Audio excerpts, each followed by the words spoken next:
Magandang hapon sa ating lahat. Ako nga po pala si Dan Angelo Larcon Maniego para sa isa na naman nating interview sa Reflection Serye. At kasama natin ngayon si Dan Angelo Larcon Maniego. Hello po, magandang umaga po. Para sa kanyang sagot sa ating Reflection Serye.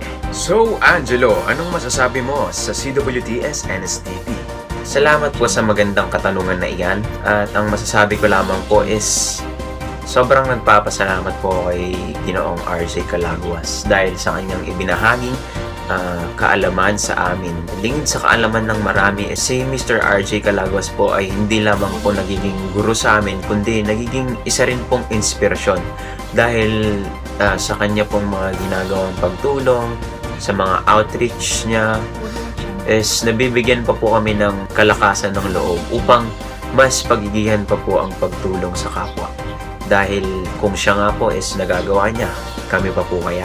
Isang napakagandang experience po talaga nitong CWTS na to dahil hindi lamang po kami natutong gumawa ng para sa komunidad, kundi nabigyan din po kami ng pagkakataon upang pagkakilala dito ng lubusan. Nang dahil rin po sa CWTS, marami po ang natulungang kapwa natin gaya ng iba't ibang eskwelahan na nakatanggap ng tulong, ng mga halaman, lupa, at hindi lamang iyon, natulungan na rin natin ang ating mga sarili upang mas maging mabuti, mas maging matatag, at mas maging matalino sa bawat gawain nating gagawin. Yun lamang po at maraming salamat.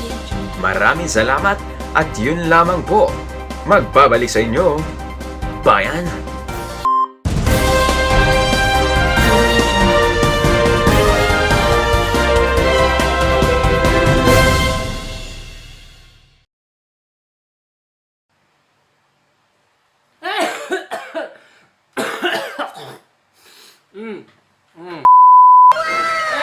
It is currently 6:08 p.m. on the evening of Friday the 12th of 2021, March. And I have a video project to be passed tomorrow. And what am I gonna do? So, have I got a story to tell you? But first, have y'all ever heard of NSTP? Yeah. Subject mandatory for all college freshmen in the Philippines, the National Service Training Program centered to train us students to serve the country for a better future. Might I tell you that there are 3 branches. There's ROTC, LTS, and of course, the CWTS. Let's not go to these other 2, but instead focus on this one, as this is the branch I was enrolled in. This stands for Civic Welfare Training Service. What's that for? Glad you asked. So instead of being a reserved officer for the army or a language teacher, you become a main contributor for the sustenance and development of the country through your public benefiting deeds. And boy, did I make some good public benefiting deeds this semester. First and foremost, if you ever wish to help the nation in the first place, you gotta plan how to. Thus, you must start off with a sick and neat action plan, which is what I did. Making one requires the knowledge of making tables. Content include, of course, the objectives, strategies used to achieve these, time frame of when to do these, who's responsible, what stuff are needed to accomplish these, and what should you expect to earn. For my first plan of action, since we students now have a new normal way of studying for school, and we just happen to have a project of making an infographic about it, I decided to upload it on my social media account for others to learn about. Shout out to your OG Canva, site where you could make all of these content projects easy peasy. And it's not sponsored. Here, you could see a video of me making it. You know, really, the only inconvenience I had experienced was the slow internet speed. It took a while to download these, and definitely a while to upload them, of course. To see all of the infographic, come to my Facebook at Clarence Dale Labusloha. For my second and last one... What? You only made 2? Hey, what only 2? Mind you, the last one was hard, and I still have the barangay. Okay. Yeah. Sorry na, kuya. Sensya ka na. Here's why it was so hard. Well, not really that hard. Well, so I thought, why not I lend a helping hand and extend the tips from the barangay to the rest of the houses? Thus, I decided to make a printout which had all the verified safety tips and preventive protocols on what to do against natural disasters like fire, typhoons, floods, and other common disasters in our place. Up to the printing station again, guys. Hold up.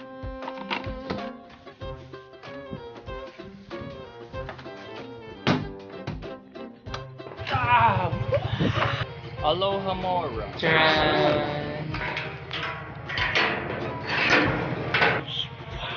On the first day, I went ahead to the barangay hall and gathered some info about the said topic. Hi guys, I'm in the barangay hall. I stopped by with the honored officers po. You can see, very hardworking kapitan.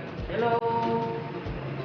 So, nandito po kami to look for documents po ng mga natural disasters protocols ng Barangay Gatchawin po. I will video yung pong mga documents and rules. Alongside the help of the Secretary Renato Lumawig, who's my tito, and his assistant Alvin Pangan, Deputy Roy Magcalas, and the captain himself, Antonio Due. I then of course went ahead and gathered a template for Microsoft Word on making my printout on the safety tips, and made the brochure printout on Word. And you'll see it right here. Yeah, pretty good, huh? Slap this thing in the wall just like that, and then hopefully it sticks. The last day, I went to the printing station to get the final product done with a good 20 copies printed. And after lunch, I went ahead and distributed them to the residents of our subdivision. Sadly, a problem was not all of them were at home, leaving me with a few extra copies. And that was how I helped the nation.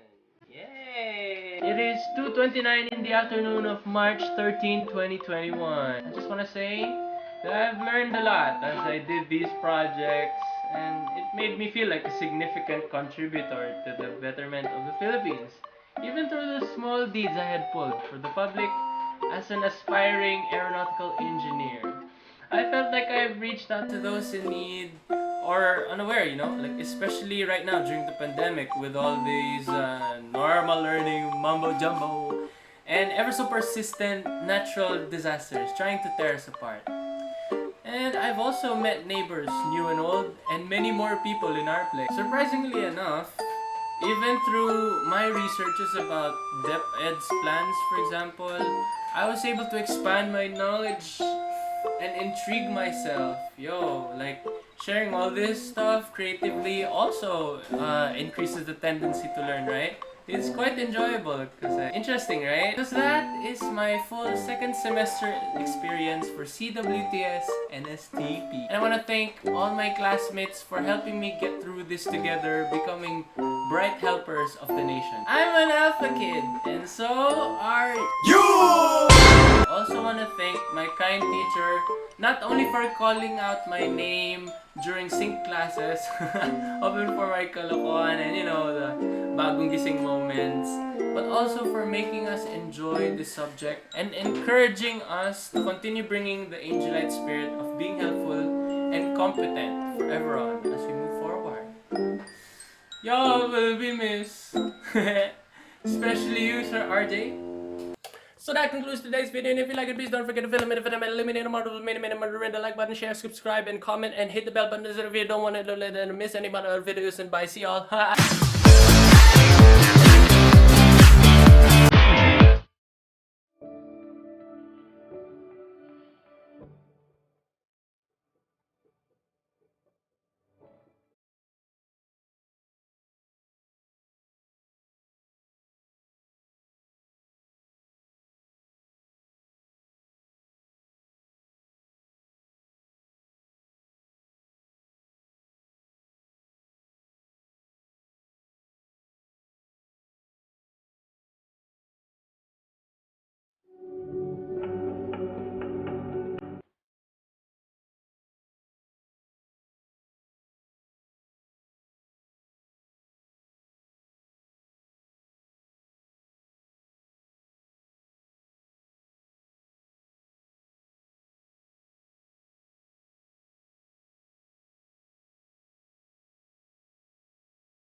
Hi, ako nga po pala si Arenas from 1AE-104.